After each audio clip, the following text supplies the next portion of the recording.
많이 들어보았으리라고 봅니다. 대접을 받고자 하는 대로 대접하라. 마태복음 7장 12절 말씀이지요. 그래서 이제 교회에서 이러한 말을 전하게 됐을 때 여러분 하나님 앞에 복 받고 싶으십니까? 라는 그 모습 속에서 그럼 복 받고 싶으시면 그 하나님을 대접해 드려야 됩니다. 라는 그 모습으로 이 말씀을 설교를 합니다. 그러면 이 설교를 듣게 되어지는 모든 사람들은 그렇지, 내가 복을 받으려면 먼저 하나님 앞에 드려야지, 드려야 복을 받을 수 있는 것이구나 라는 모습으로 이 말씀을 받아들이게 되어지면서 지갑을 열 수밖에 없는 그 모습이 되어집니다. 정말 이 말씀이 그 하나님께서 보내신 자 그 예수가 그런 의도로 이 말씀을 해 주셨을까라는 것을 의문 삼아 본 적은 없으십니까? 도대체 이 말씀이 황금률이라고 하는데 그럼 황금률이라는 이 말의 의미가 뭘까라는 것을 한 번도 생각해 본 예가 있느냐는 얘기지요. 이 말씀을 하시기 전에 아비와 자식의 관계를 설명을 해 주십니다. 자식이 아비에게 생선을 달라 하면 그 아비가 뱀을 절대 주지 않는다. 뭘 준다? 생선을 준다. 또 자식이 떡을 달라 하는 게 됐을 때 그 아비는 절대로 돌을 주지 않는다. 분명히 떡을 준다. 이게 아비와 자식의 관계의 모습이다라고 설명을 해 주십니다. 이렇게 설명해 주시는 이유는 하나님이 하시는 일이 이러하다라는 것을 명명백백으로 설명해 주시는 거예요. 너희가 믿고 있는 하나님이 이런 하나님이다. 이렇게 하고 계시는 분이 하나님이시다라는 것을 정말 명확하게 우리에게 알려주시고자 우리들의 삶 속에 실제적으로 나타나고 있는 부모와 자식 간의 모습을 이렇게 얘기해 주고 있었던 겁니다. 우리 어렸을 때는 생선을 달라고 했을 때 부모가 선뜻 생선을 줄 수 있는 그 환경도 못 됐지요. 엄마 떡 먹고 싶어요 라고 얘기한다 할지라도 그 떡을 만들어 줄 수 있는 그 형편도 못 됐습니다. 그러나 부모는 그 말을 들었을 때에 마음이 아프지요. 자식이 떡을 달라는데 내가 떡을 못 주는 그 마음의 모습. 그러므로 떡을 준 것과 같은 거예요. 아비의 마음, 부모의 마음은 그러했습니다. 잘 살든 못 살든 언제나 자식이 원하는 것을 주고 싶어하는 것이 부모의 마음이었던 거지요. 그것을 그렇게 잘 설명해 주시고 나서 12절을 이렇게 말씀해 주시는데 그 12절을 말씀해 주시면서 너희들 대접받고자 하는 대로 나를 먼저 대접해야 돼? 라고 하셨겠느냐는 거죠. 다시 한번 예를 들어보겠습니다. 주먹 많은 다이아몬드가 4개 있어요. 그럼 주먹 많은 다이아몬드가 4개 있을 때 이 다이아몬드를 어떻게 하겠죠? 그냥 함부로 내버려 둡니까? 잘 보호하죠. 누가 훔쳐가지 못하도록. 정말 아무도 모르는 그곳에 잘 숨겨둘 겁니다. 이게 뭡니까? 내가 가진 것의 모습이고 그 소중한 것이 무엇인지를 알게 된 사람의 모습인 거예요. 이걸 잘 생각을 해보시기 바랍니다.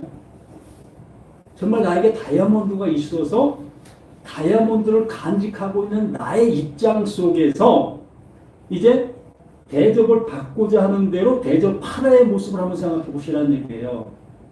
그러면 하나님께서 대접을 받고자 하시는 그 모습 속에 그 예수를 보내셨어요. 무엇으로? 그 예수에게 대접해서 하나님이 그 예수를 우리에게 보내신 거예요. 그러면 하나님께서 대접받고자 하는 그 모습 속에 하나님이 그 예수에게 대접해 주신 겁니다. 그러면 하나님이 가지고 있는 유일한 것, 어느 누구도 가질 수 없는 그것을 그 예수에게 대접한 거예요. 그것을 가지고 오신 그 예수가 이 말을 하는 거예요. 내가 대접받고자 하는 대로 내가 너희에게 대접할게. 그 예수가 나를 향해 대접한다는 겁니다. 그러면 그 대접을 받았느냐는 거예요. 나라는 내가 그 예수라는 그 존재를 통해서 그 대접을 내가 받은 자가 되어져야만 뭘 할 수 있다? 대접을 할 수가 있는 거예요. 좀 전에 말씀을 드린 것처럼 내게 다이아몬드가 있어야만 내가 살아가는 자에게 다이아몬드를 나눠줄 수가 있다라는 얘기예요. 이 말의 의미가 이겁니다. 다이아몬드가 없는데 어떻게 다이아몬드를 줄 수가 있겠습니까? 나에게 소중한 것이 없는데 어떻게 소중한 것을 줄 수가 있겠느냐는 거예요. 그러므로 이 예수는 그 제자들을 앞에 놓고서 내가 하나님에게 가장 좋은 것을 가지고 왔어. 이 가지고 온 이것을 너희들에게 넘겨줄게. 그러면 너희들은 이걸 넘겨받게 되어지면 이 넘겨받은 것을 너희들 또한 넘겨주는 자가 돼. 이게 황금줄이에요. 근데 우리 이걸 거꾸로 받아들이고 있죠. 거꾸로 받아들이다 보니까 내가 받지 않은 상태에서 받기 위해서 행동하게 되어지게 된다는 겁니다. 그래서 야, 내가 100만 원을 드리면 하나님께서 주실래나? 야, 이거 100만 원 드려도 꿈떡도 안 하시네?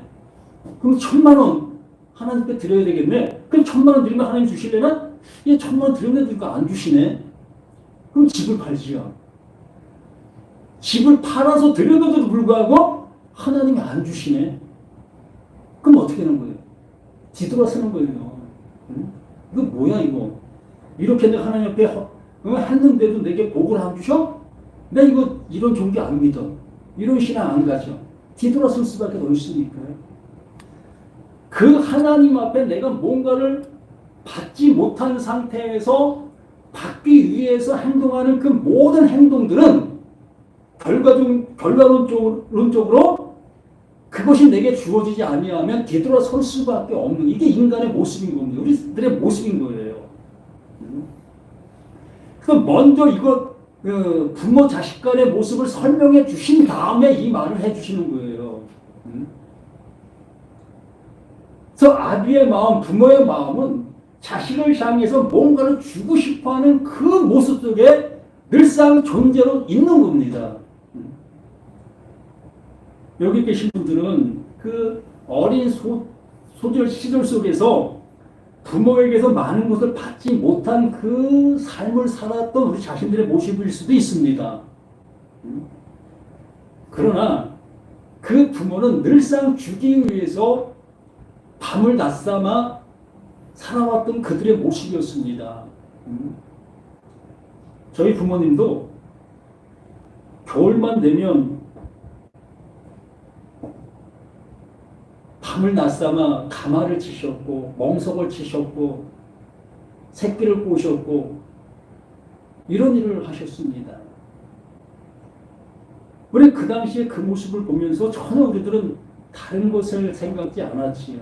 뭐 부모니까 당연히 그런 일을 한다는 그 생각조차도 하지 않았어요. 부모가 그렇게 일하고 그렇게 했던 이유는 자식들의 입에 뭔가를 더 넣어주기 위해서. 지금의 우리들의 모습도 마찬가지일 거라고 봅니다. 그리고 열심히 일하는 이유가 뭐겠습니까? 정말 지금의 모습보다 좀 더 나아진 모습 되게 하기 위한 그 모습 속에서 우리가 하고 있는 거 아닙니까? 이렇게 그 하나님께서 우리의 모든 모습을 아시는 그 모습 속에 지금에 있는 그 모습에 멈춰있는 그 모습이 되어지면 난 너에게 도저히 사랑을 줄 수 없어. 그렇기 때문에 그 예수를 우리에게 보내주셨고 그 예수는 우리를 향해서 그 하나님이 주신 것, 유일한 것, 그 생명, 그 진리, 그 은혜를 우리에게 넘겨주시려고 발버둥 치고 계시는데 우리는 그 은혜를 받고자 내가 행동으로 어떤 것을 이루려고 하고 있다는 겁니다. 이 정도 하면 됩니까? 저 정도 하면 됩니까? 어떻게 해야 그걸 받을 수 있는 건데요? 라고 하고 있는 것이 이 성경에서 말하고 있는 많은 모습들인 거예요. 부자 청년이 찾아와서도 그렇고 또한 니고데모가 찾아와서도 그렇고 어떻게 해요? 어떻게 해야 그 하나님의 은혜를 입을 수 있는 건데요? 이런 것만 물었지 다른 거 물은 사람이 하나도 없어요. 우리 자신들 또한 이러한 말씀을 들으면서 그 하나님 앞에 하나님에게서 내가 대접을 받았는가 한번 생각해 보시라는 거예요. 대접해 받은 것이 내게 존재로 있게 되어지는 사람은 비로소 대접해 줄 수 있는 그것이 나에게 있는 거예요. 그것이 이거예요. 그 은혜를 알아 그 은혜를 이렇게 함께 전할 수 있게 되어지고 이 전함을 받게 되어진 사람은 그럼 그 하나님이 내게 주시는 게 뭐야? 그걸 구하게 되어지게 되는 것이야. 그게 성령이에요. 그 성령이 오면 다 되는 거예요. 그 성령이 내게 오면 이 성경 말씀이 뭘 말하고 있는지를 알게 되는 거니까. 그래서 구하라, 찾으라, 주리라. 그러면 너에게 좋은 걸 준다. 그게 좋은 게 성령이다라고 명확하게 누가복음에 말씀해 주었지요.